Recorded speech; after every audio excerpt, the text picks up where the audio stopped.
Joe Scarupa, Editorial Director of RIS News, and I'm at the just started Retail Tech Con 2015 here in Orlando.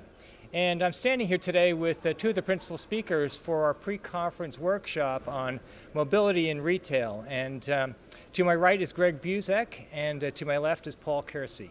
And Greg Buzek is with the IHL Group, and just came out with a recent study on mobility in retail, and it was a big part of the presentation. It really kicked things off and set the context for the workshop. And Greg, you had some interesting data points on retailer benefits and even revenue uplift from deploying mobility in retail stores. Tell us about that. Right. Well, one of the things we did is we were looking at the fact that there's a lot of things going on with omni-channel and a lot of functionality that's being driven down to the store, whether it's ship from the store, whether it's save the sale, whether it's more analytics at the store level. There hasn't been a lot of thought given to the infrastructure that's required at the store level to actually make that occur. And so this study is, we wanted to study those who have already made that leap and have made that investment in architecture and store infrastructure, and what the impacts of that might be on their financial performance. And the numbers are quite striking, particularly when it comes to applying mobile and Wi-Fi. The biggest impact was when we mobilized the associates.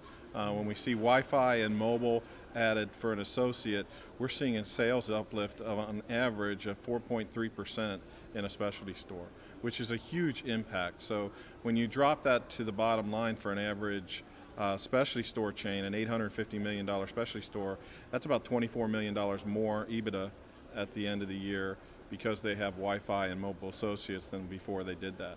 And when you look at other segments like hospitality, it's a 2.7% uplift. And we're not only seeing an uplift in revenue, but an uplift in dwell time in the stores, as well as as increased loyalty of those customers as well. So that's interesting that you're seeing some benefits, among different segments in retail and hospitality. And Paul, I think one of the benefits you bring to the discussion is you actually know some specific case studies that move beyond the categories Greg is talking about. So tell us about those. Yeah, we've quite a few of our customers have engaged in loyalty, and one customer in particular has increased their loyalty program by 12.5% in the first 3 months. But take that again, that increases their revenue that they're seeing is a 25% increase. So I don't think there's a retailer or a QSR or anybody out there that wouldn't want those type of numbers. And if you take that a step further, that same brand has recognized the return on their investment in a single day by adding Wi-Fi into their customer loyalty program with the return on their investment. So that's just one customer in particular.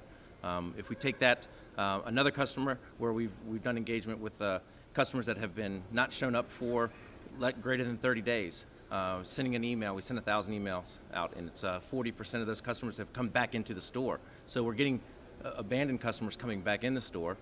We're getting loyalty customers coming back within 7 days of these emails going out. So we're showing a 71% increase of those folks coming back into the store to buy something, buy food, whatever that may be. They're coming back. So that's another key component.